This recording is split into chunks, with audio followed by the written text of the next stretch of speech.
Okay, hi. Hello there. Welcome. Thanks for coming. Welcome back. I got a lamp.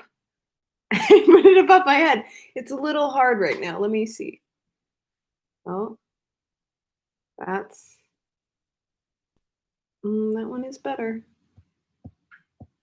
That one. Anyway, hi. Hope everybody's doing well. Welcome back. Happy Monday. I hope everybody had a good weekend and that you're all happy and healthy and safe and doing well. Let's see who's here, and then we're going to get right into it. All right, so retrieving actions. Flores, Emery, Pierre's here. Passion Gaming. Hello. Regit Wend.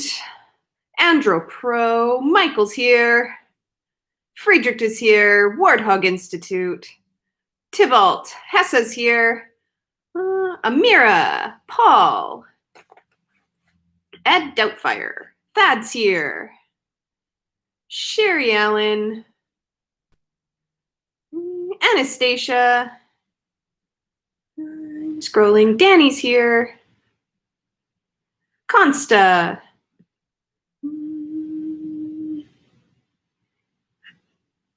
All right, still scrolling. Still scrolling. Lydia, hello. Jessica. Issy. Daryl. Sveta's here. Scrolling. Yova. Hobnobs. Alex is here. Life Force Sabers. Hello, Hurley. Anthony's here. Klauss is here. Hello. Dax is here. Still scrolling. Chana's here. Irina. Jill's here. Livia. Oh, it bounced. Let me go back. I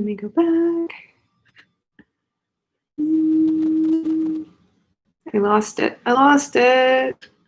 Uh-oh. Kelly's here. Charlotte's here. Andrew.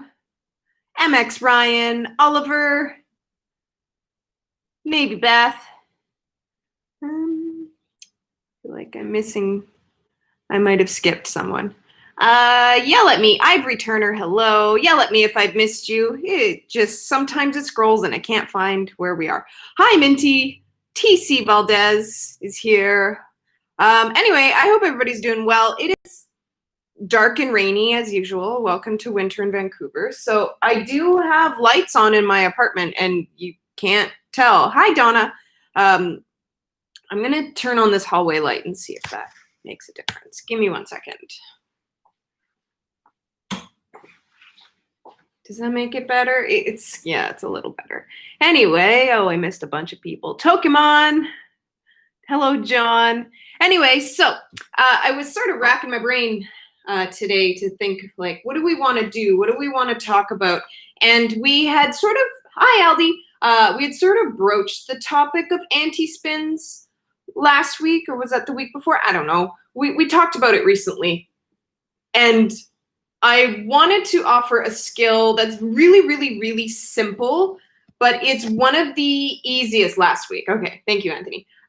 It's one of the easiest ways to add an anti-spin into your flow. Like I said, anti-spins work really, really well with like poi or like a rope dart or something where it's a little bit more of a flexible weapon.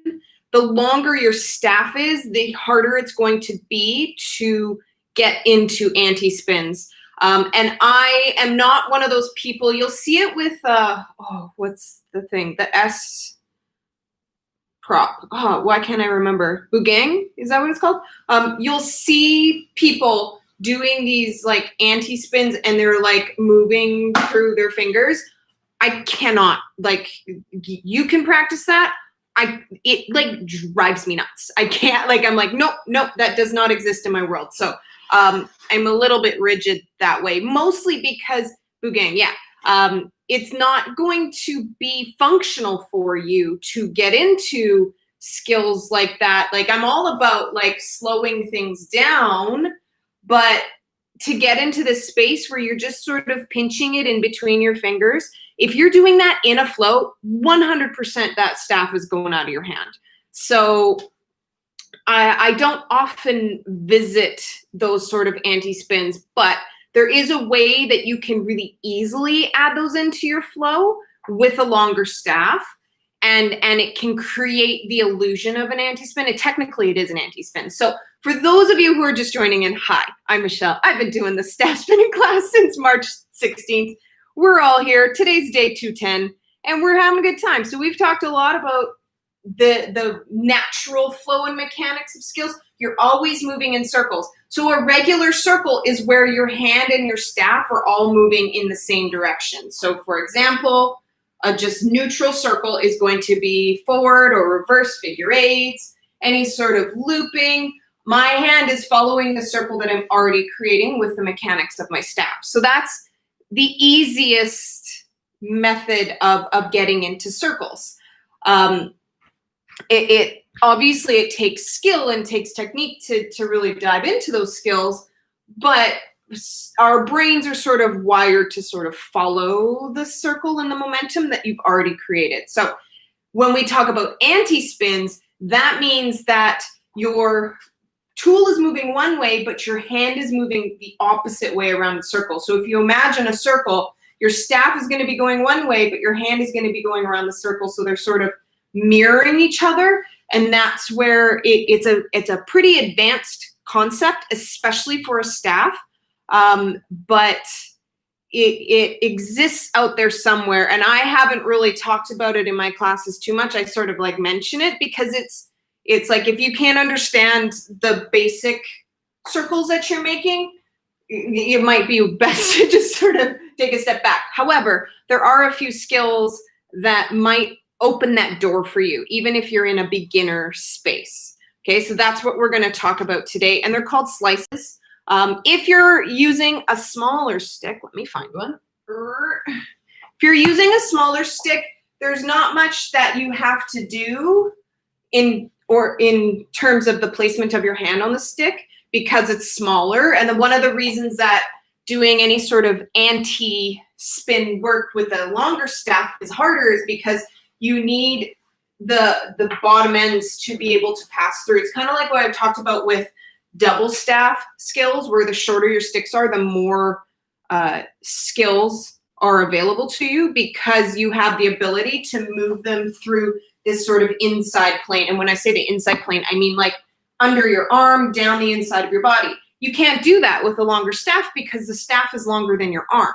So that sort of eliminates a lot of the material that would be available to you. Same goes for anti-spins, because a big part of the anti-spin is the staff needs somewhere to go.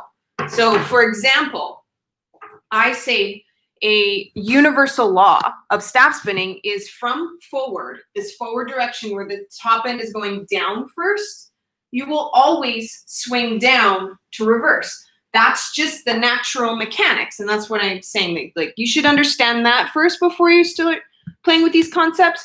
Check out my basic flow tutorial. It's going to get you everywhere.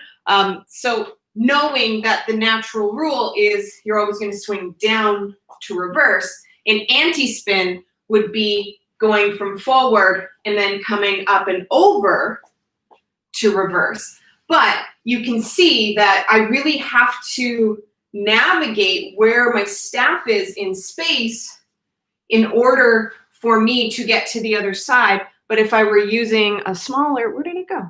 Oh, it's right here. Like losing stuff. But if I were to use a smaller staff, I could get there much quicker, and I don't really have to worry about where those ends are going because I know that they're not going to come and get caught or smack me in the face. So that's one thing to consider. That being said, I'm just going to we could talk about the physics and mechanics and like go all scientific on each other about all of this. But I just feel like I would be alienating a lot of people. So I'm just going to give you like a version of a skill that you can just add in, and it doesn't do this like, just I just like drives me nuts when you just do these like little things on the tips of your finger. I can't. I don't know why it makes me so like reactive. Where I'm just like anyway. Maybe we can talk about this in greater length, or maybe I'll save it for some sort of like advanced class. No dainty fingers. Oh my God, it is. It's so dainty. And I have a thing about dainty. I don't like dainty. If you're dainty, totally cool, but I do not do dainty. None of this is dainty. It has never been dainty. So I think that's what it is. Smaller diameter staffs. This is a pretty small staff. This is less than an inch. It's just, if you're going and then you're going to start doing this like dainty finger stuff, you're going to lose it. You have too much momentum to do that. I've seen a lot of really beautiful work with double staffs where it's all isolations. To each their own. I don't know if I have the patience to just sit there and not move it because I want to go. Anyway, so here's some skills that you can add into any flow that are going to, they're technically anti-spins, but they'll definitely give you the illusion of the anti-spin. So you're going to start, it's just so dark in here, okay? Maybe that's better. So you're going to start at the edge of your staff. So I'm going to hold it at the equivalent of my tape. Basically, I want this bottom end to be shorter than my arm. So whatever that means to you. If you have really long arms, you might be able to hug it towards the middle, or if you have quite short arms or a little bit smaller, then go towards the end a bit more, because you do want this to pass on the inside easily. Okay, so I'm going to start, if I'm at the front, I'm in my right hand, I'm going to start pointing to my left side. Now, my staff is just going to pull up like this. This is all I'm doing. It's the same feeling that you have when you're doing your whip blind, where we talk about pulling the top end up, bottom end down. That's exactly what we're doing. And I want you to imagine that we're doing the bottom half of a circle. Okay, so I'm in my right hand. Technically, if I'm in my right hand, this is my front. My forward figure eights are going to be on my right side. Reverse figure eights are going to be on my left side. So we're starting on the reverse figure eight side. If we were doing a regular circle, we would be going up and over, but we're going to take the skill down and around. So think of the bottom half of the circle. So that's what creates the anti-spin. So I'm going to pull the top end up, and all I'm going to do is I want to take this top end from 0 degrees to 180 degrees as I do the bottom of the circle. Okay. So I call this a slice because you can do it really fast. It's a really nice ending to something. But all I'm doing is I'm pulling that top end up as my arm is going down. So here's the bottom of that circle, and then I'm pushing it out to the other side. The top end is dropping out to its 180 all the way to the other side. This bottom end has gone from the underside of my arm. It comes under and then over. If it gets too long, I'm going to try and do it. If it gets too long, it's getting into your face. So I like it better when you have a longer end, because I can see the circle going in the opposite direction of my hand on the other side. So if it kind of gets lost if you do it, I don't know, maybe it doesn't. But anyway, it's a really simple version of an anti-spin. So I'm holding it at the edge of my tape. I'm pulling the top end up. It's going all the way on the front side. So if I start here, it's staying on the front side of my body. Front plane, front plane, front plane. And then I just stick it out to the other side. So if you wanted to do that in the context of flow, you would start in reverse figure eights. When you finish the loop at the back, here's the beginning. I pull down, and then it goes to forward figure eights on the other side. So remember, if we were just regularly doing reverse figure eights, we would naturally want to come up and over to the other side. Instead, we're slicing through to do the bottom half of the circle, which creates the anti-spin. Okay, so reverse, finish the loop at the back. Here's that beginning. I'm pulling my hand down, pulling it over to the other side, shooting it out. I'm leading with the top end. As soon as I pass center, I'm pushing this top end forward, and then it's going to drop into my forward figure eights. And then you can come back,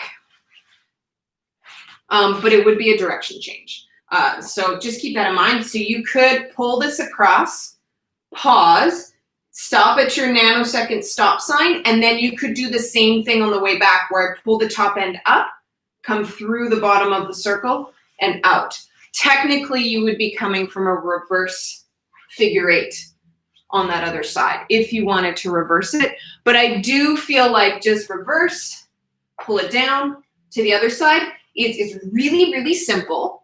And it's effective. It gives you the illusion, because technically it's an anti-spin, but it gives you the illusion that you're doing more than you actually are, which is perfect for us because I talk a lot about how simple sometimes just is better. Simple reads, simple allows your audience to come with you on the conversation that you're creating with your staff, and it allows you to sort of relax into something while creating a really simple shape, because it doesn't always need to be danger, hard trick, hard trick, hard trick. It doesn't always need to be that.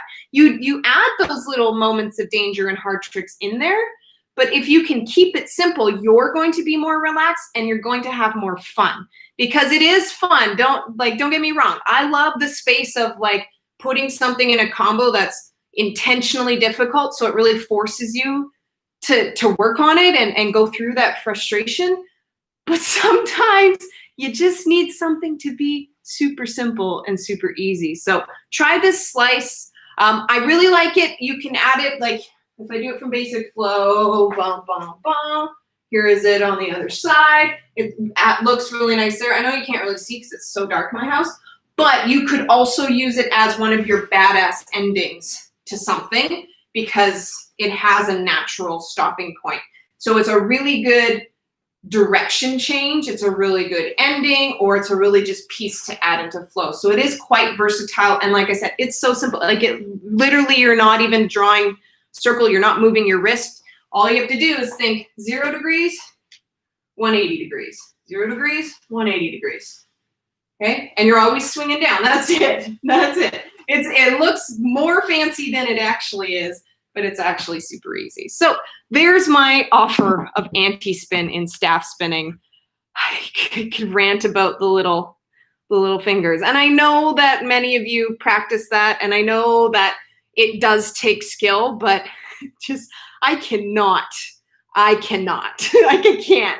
make myself do it. I've tried with Bugang, and like I get it, but I just and it's like, don't get me wrong, like I've spent my life learning how to move it in my fingers. Like that was a thing we have to do in baton when I was younger. But I've ranted many a time before, it doesn't really take us anywhere in staff spinning by learning these like finger twirls.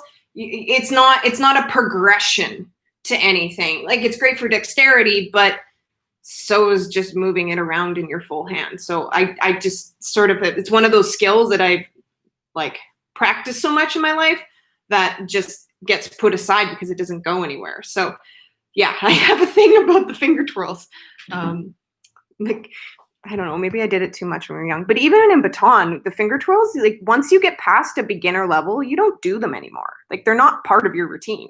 So it's kind of like fishtails, where you learn fishtails. They're a great gateway into other roles, but then once you sort of move into that intermediate space, you don't really do fishtails anymore.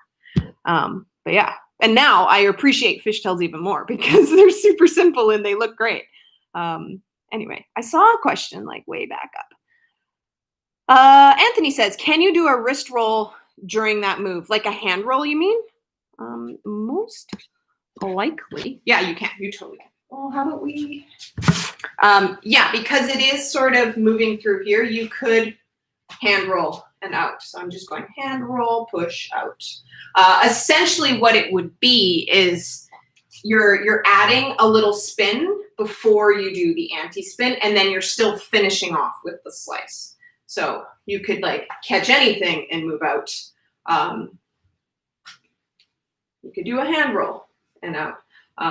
Yeah, it's the concept that you're swinging down rather than going up and over. Okay, there's a question right here. Do all skills where you switch from one hand to the other hand involve a direction change? Or could I also start in 4 figure eights on the right, then transition to 4 figure eights on the left somehow? Fantasia, Lydia, you know how we emailed about those continuous passes? That's what you want. I feel like those videos should be dropping for you in the academy, like really quickly here. But yes, continuous passes would offer that to you, where you just pass, but you're still facing the same side. Can you show this on the top side? Like going the opposite direction? I don't necessarily love doing it. I don't know if I have enough space, actually. Again, if I were doing it from forward and I were coming over, oof, I just don't have quite enough space. You really have to start to manage the bottom end when you go from forward up and over to reverse. This is a whole other topic, but basically I'm swinging the bottom end or the top end down as my arm is going over, and then I have to pull this bottom end through to get me to forward figure eights on the other side. Again, you really have to manage this bottom end. So if you're too long, this would work actually really well with a lightsaber. I don't have one in the house right now, but like if you had a sword, you could definitely get to the other side much quicker, easier than you would be with a staff, because the bottom end comes through. But it's all about managing those bottom ends and top ends to get to the other side. I hope that answered your question. Callie Andrews. I was never a majorette, either was I. But have to resist using the things I learned with a flag in color guard when I using a staff. Yeah, I hear that, because in color guard, you use multiple different tools, and you're employing the same universal language that we use in baton or we're using in these staff spinning skills, but with the nature of the tool that you're using, whether it's a flag or a saber or whatever else you're going to use, there's different techniques to get it to move. And sometimes they translate, sometimes they don't. And I find the same thing with my batons and my staffs. Like some things work, sometimes some things don't. Some things are better with the staff than they are with the baton just because of the length. And yeah, it's nice to be able to find that universal language, but I think on a whole, I think it's better to be able to keep it as a separate skill, because then you're not so married to these ideas and conditions that you've grown up doing, which I find for myself, because I started this when I was 5 and it was very technical and it was very serious, and like perfection was a thing, that I'm still releasing that conditioning for myself. And that's why I like seeing all of you put combos together, because you think of things that I wouldn't necessarily think about. And like sometimes it's like just the simplest thing. I was just like, oh, that looks great. I would have never thought of that because I have some stupid rule in my head that I learned when I was 7. Yeah. All right. Alynn says, I did this anti-spin. It is exactly the same as going up and over, but just going up and over on a waist level. Is it like that, or maybe I'm doing it wrong? No, you could do this at waist level. It's the exaggerated technique of it is that you are going under and up, which is what makes it an anti-spin, but you can do it at waist level. Ed says, what length are your short sticks? They are, I keep losing them because it's so dark in here. They're about the length of my arm, so like 30, 31 inches. I would go up to like 34 inches, 35. They're about 2.5 feet. These are just Cali sticks. They come pretty standard size. So if you ordered a set of Cali sticks, they would be this size and you wouldn't have to adjust them by any means. But you want to make sure that it's at least the length of your arm or longer. If you have long arms, something a little bit longer is going to be easier for you. What are your feelings about BC Hydro? I don't know if I really have very many feelings about BC Hydro. I pay my hydro. That's it. I have more feelings about ICBC than I do BC Hydro. Can you try an anti-spin during a neck spin?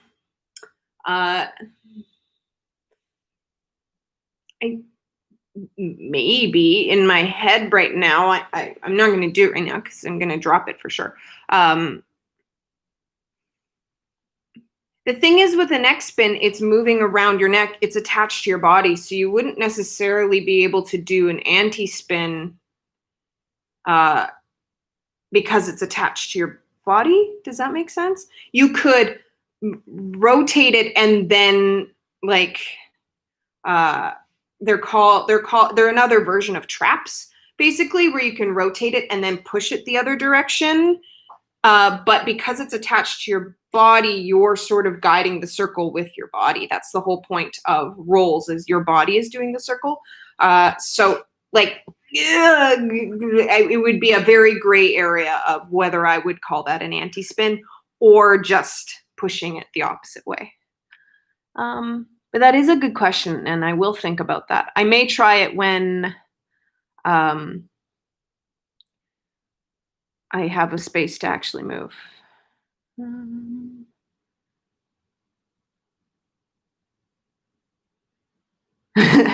Now I had top with bottom, and Michelle is secretly great at isolations. I just don't think I really have the patience to like really sit with them. Maybe one day when I'm like old and don't move as fast. Okay. Yes, the continuous passes are a badass academy thing, or learning them in the online group classes. I do teach them in the online group classes.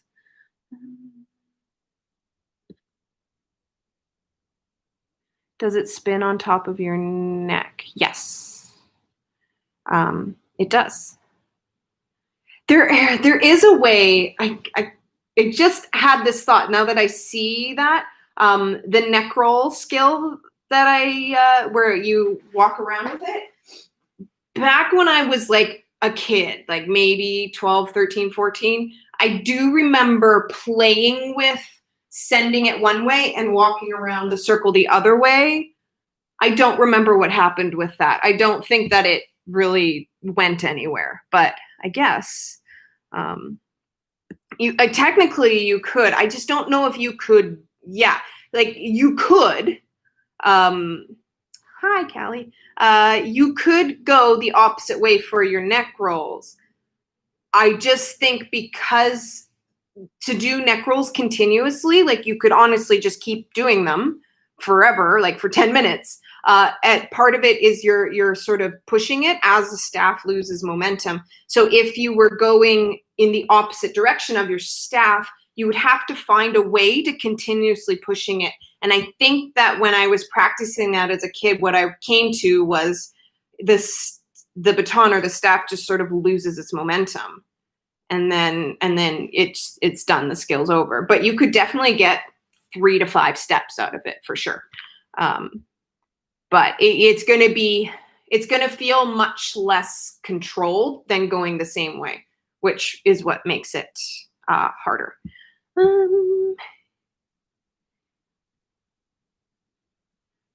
See, you know what I was thinking is because I think of a neck spin as something different than what you're calling it. So that's why I was just like, I don't know about that. Anyway, but yeah, it's worth trying. And the thing is like, if you have a question like that and you're like, can you do it? Can you do this? Go try it. Go outside or go to a gym or wherever it's safe for you to go. Go and try it and experiment because like, yeah, you will find out for sure. Or there, because sometimes you discover skills that you're like, oh, if I practice this for 3 years, I would be able to do it. And then you get to decide whether you want to practice it for 3 years. Aldi says, when you were a kid, did you have free time to investigate what you could do with the baton, or was there always an instructor teaching? So basically our structure is there was 3 of us, my 2 other teammates and myself, and we would come to the gym together at like 9 a.m. We would have a group class where there's the 3 of us because we'd have like a group number together. And then Holly and I had a duet class because we did a duet together. And then we'd each have our own individual class. So while we were not actively in class, we were still required to practice in the gym. We weren't allowed to leave the gym until everybody left the gym.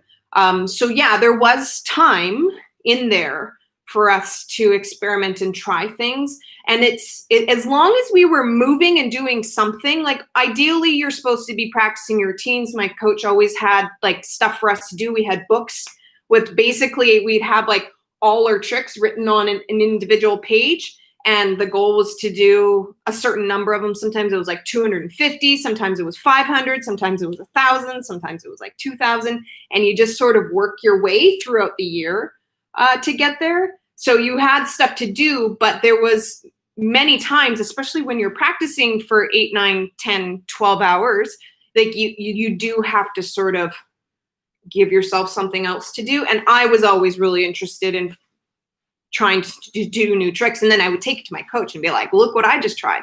But I do think that the creative exploration really helps elevate your skill level, because you just start opening more windows and doors and you see more possibilities. And then when you're just doing something that's pretty linear, it just feels that much easier. So yeah, we did have time to explore and try new things. And when you spend that much time with an object like that, you learn very quickly its sort of rules and regulations and how you can push that to a different space.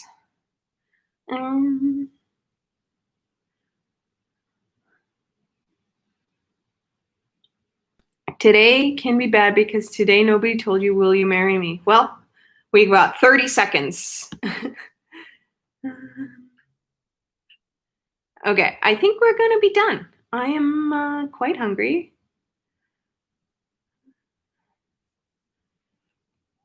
Yep, okay, let's be done. Oh, finally got in. I wonder why. I didn't change anything, but glad you got in. So thank you everyone for being here. I'm seeing dark circles under my eyes. I'm quite tired and I'm very busy right now, so that's the thing. Anyway, thank you so much for being here. Thank you for showing up with me today. Tomorrow, maybe we'll talk about the top half of that anti-spin, just sort of to complete that question. Thank you, Obi-Wan, for the marriage proposal. I will politely decline, but I really appreciate your courage in asking. So thank you for that.